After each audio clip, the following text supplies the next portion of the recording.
গর্ভাবস্থায় কিভাবে বুঝবেন গর্ভের পানি কমে গেছে? গর্ভাবস্থায় গর্ভের পানি কমে গেলে কি সমস্যা হতে পারে? এবং আপনি কিভাবে বুঝবেন যে এই পানি কমে গেছে? কমে গেলে করণীয় কি? আজ আমরা এই ভিডিওর মাধ্যমে বিস্তারিত জানব। ১. গর্ভের পানি বা অ্যামিউনিটিক ফ্লুইড কী এবং এর গুরুত্ব? গর্ভের পানি বা অ্যামিউনিটিক ফ্লুইড শিশুকে রক্ষা করে, তার চলাফেরা সহজ করে এবং ফুসফুস ও হাড়ের বিকাশে সাহায্য করে।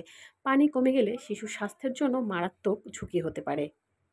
২. গর্ভের পানি কমে যাওয়ার সাধারণ লক্ষণ। ১. পেটের সাইজ বা গঠন হঠাৎ পরিবর্তন।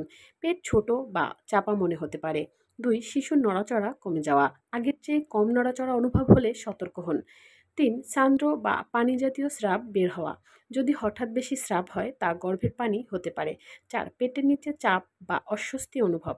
অস্বাভাবিক চাপ বা ব্যথা হলে চিকিৎসকের পরামর্শ নিন। ৩. কেন গর্ভের পানি কমে যেতে পারে? দীর্ঘ সময় গর্ভে থাকা, যেমন ৪০ সপ্তাহ পেরিয়ে গেলে, উচ্চ রক্তচাপ বা ডায়াবেটিস, গর্ভফুল ছিঁড়ে যাওয়া, ইনফেকশন বা ওষুধের পার্শ্ব প্রতিক্রিয়া। ৪. কি করণীয়? যে কোনো উপসর্গ দেখা দিলে দেরি না করে চিকিৎসকের সাথে যোগাযোগ করুন।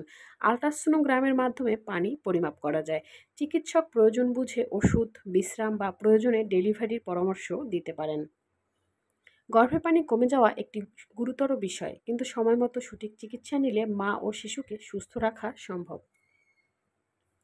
ভিডিওটি যদি আপনার একটু উপকারে এসে থাকে তাহলে শেয়ার করে রাখতে পারেন, যেন আরও অনেক মায়ের উপকারে আসে।